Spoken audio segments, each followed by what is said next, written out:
The last financial statement I introduced is the statement of cash flow, which is also required for each period, along with income statement and balance sheet.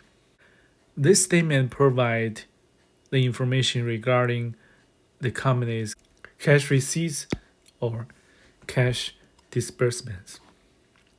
Here, cash refers to the cash equivalent, and restricted cash. We know in the balance sheet, the company report the balance of cash and the cash equivalent while exclude the restricted cash because restricted cash is not a liquid asset.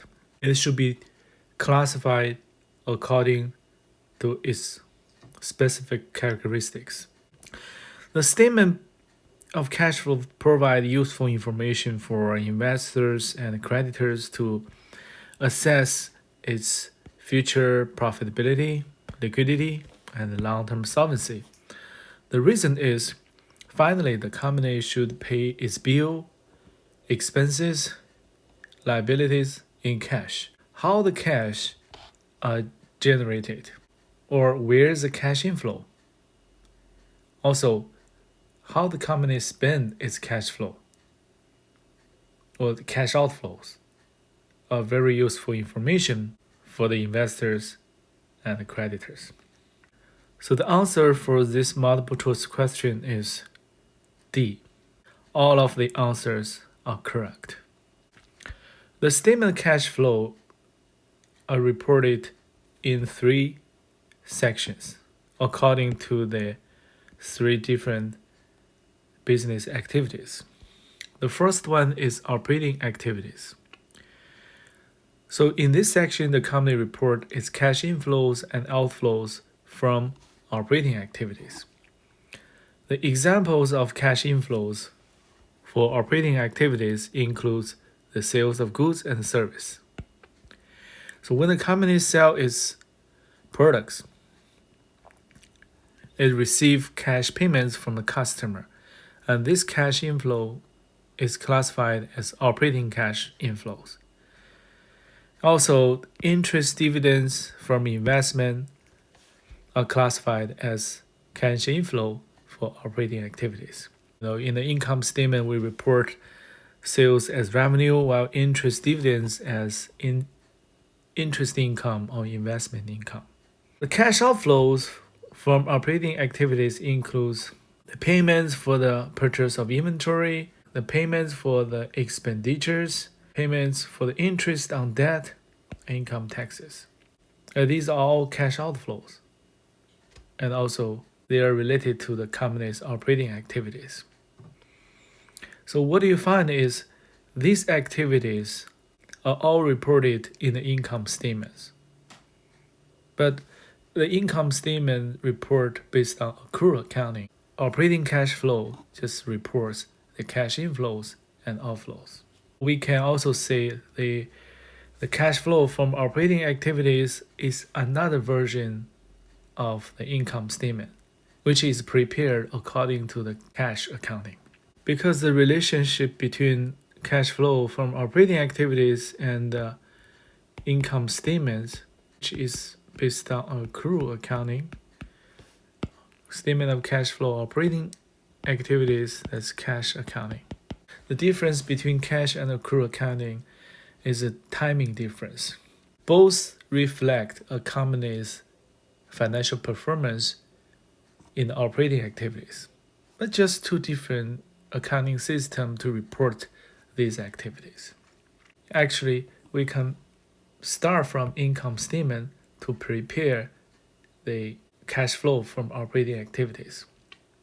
This is what I'm going to introduce, the 2 different methods to prepare statement of cash flows. The one is direct methods, which is very intuitive. The other one, indirect methods, is actually we start from the bottom line of the income statement earnings, and then we make adjustments to the earnings. Finally, we can have the net cash flow from operating activities. We start from net income. And then we make adjustment to the net income. Why? Because the difference between income statement and operating cash flow is timing difference. Okay. The direct methods is very simple. Basically, we just track the T accounts of cash. We know all the cash inflows and outflows were recorded in this account. For the cash inflow, we will post on the left, while cash outflow we will post on the right, which is credit. Debit cash is cash inflow, credit cash, cash outflow, all the cash flows. For each transaction that have impact on cash, we can classify them into one of the activities: operating, investing, and financing. And finally, we reorganize them and put all the cash flows that are related to operating to prepare the net cash flow from operating activities. Then for investing, we prepare net cash flow from investing activities and cash flow for financing activities. To prepare statement of cash flow using indirect methods, we need the current year's income statement and the current year balance sheet and prior year balance sheet. So we need a comparative balance sheet to find the change in each account. Because the preparation of statement cash flow is not a focus in this class, I just briefly introduce the methods.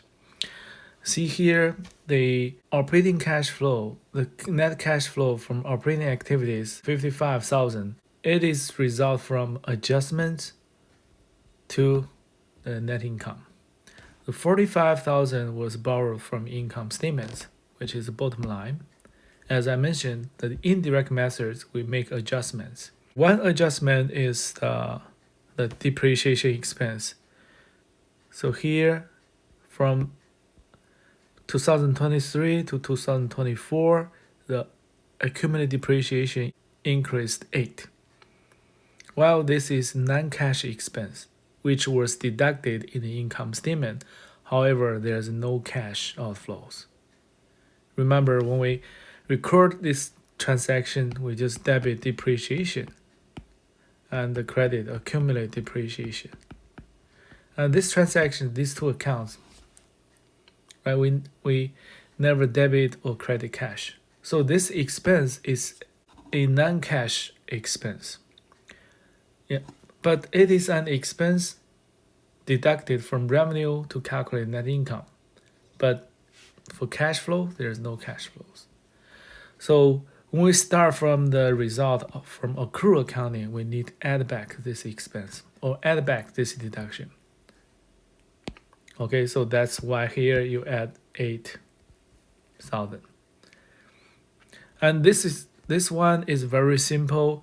The next is we just find the change in these working capitals.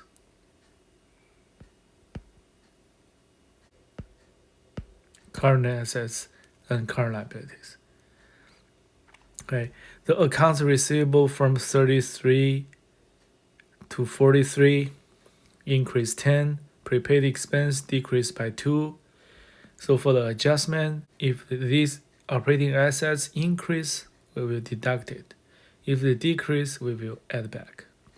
Okay, so since accounts receivable increase, so we subtract 10. Prepaid insurance and operating assets decrease 2, we add 2. For liabilities, if they increase, we will add them.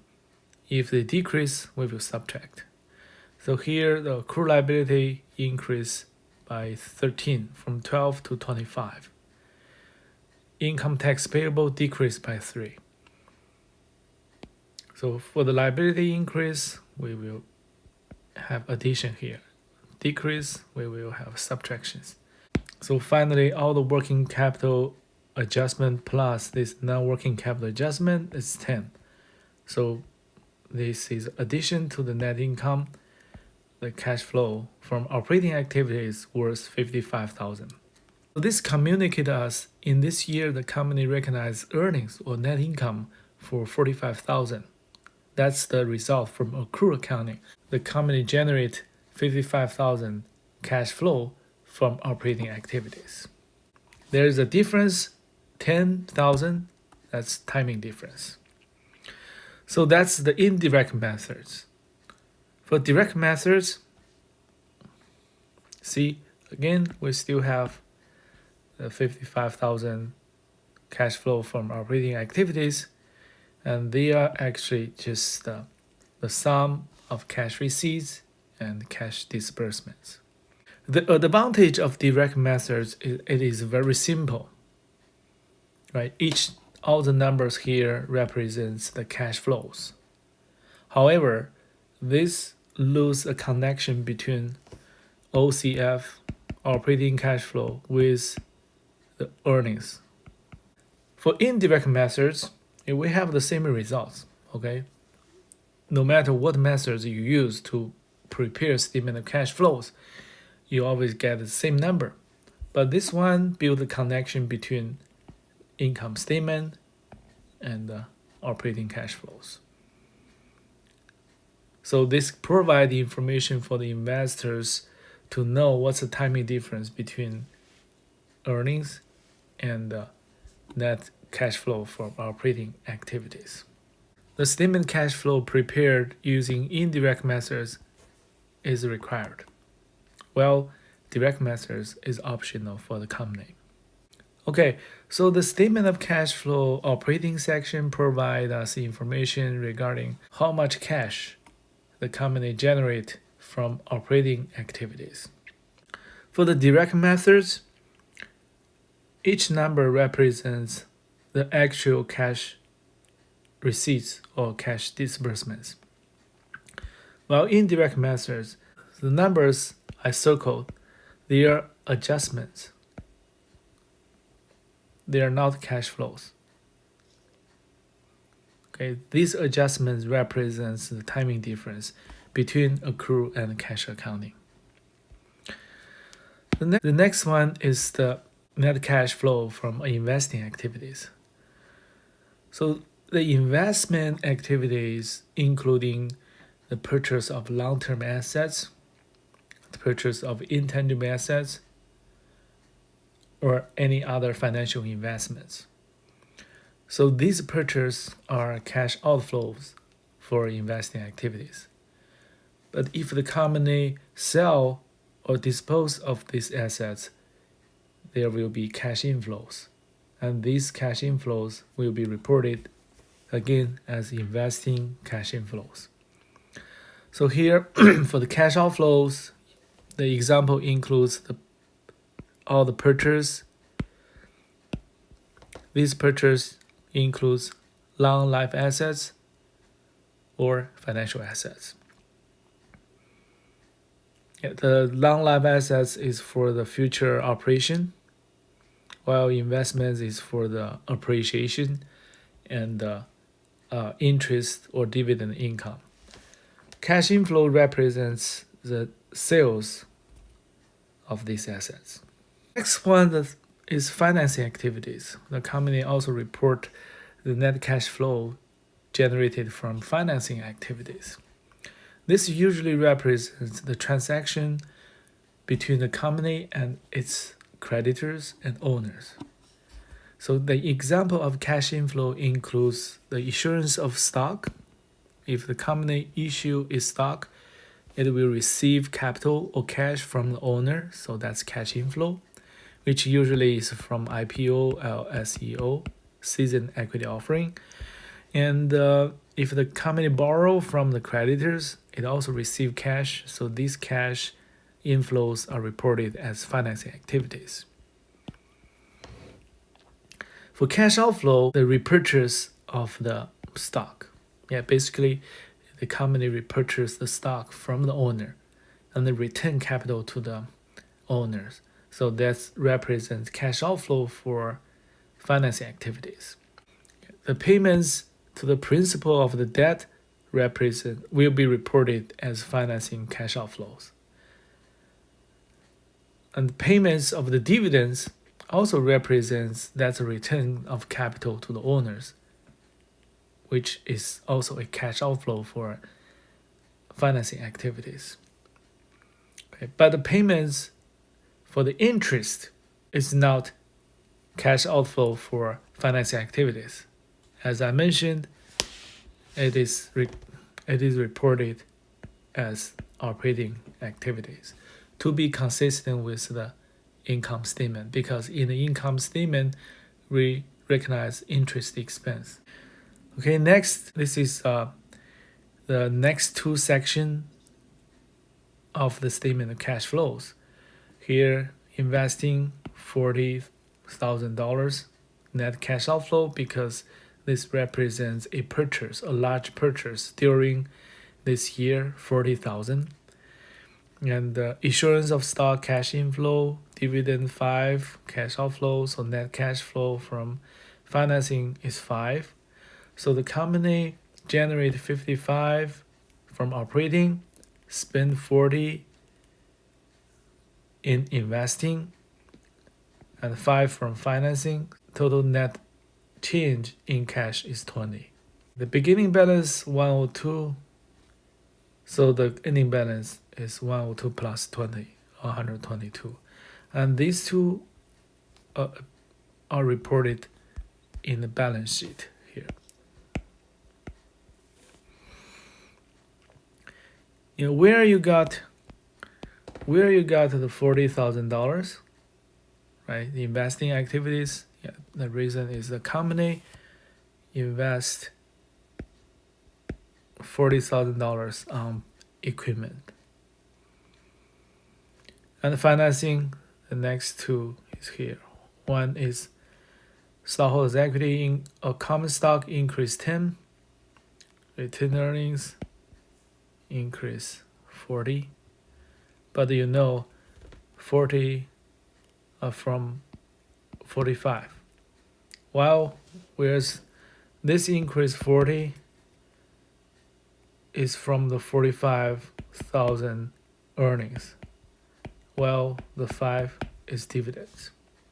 That's why retained earnings only increase 40 instead of 45, because 40 increased the retained earnings, 5 was paid out as dividend. So that's why the adjustment, the statement of cash flow here. That's why here we recorded 5, cash outflow 10.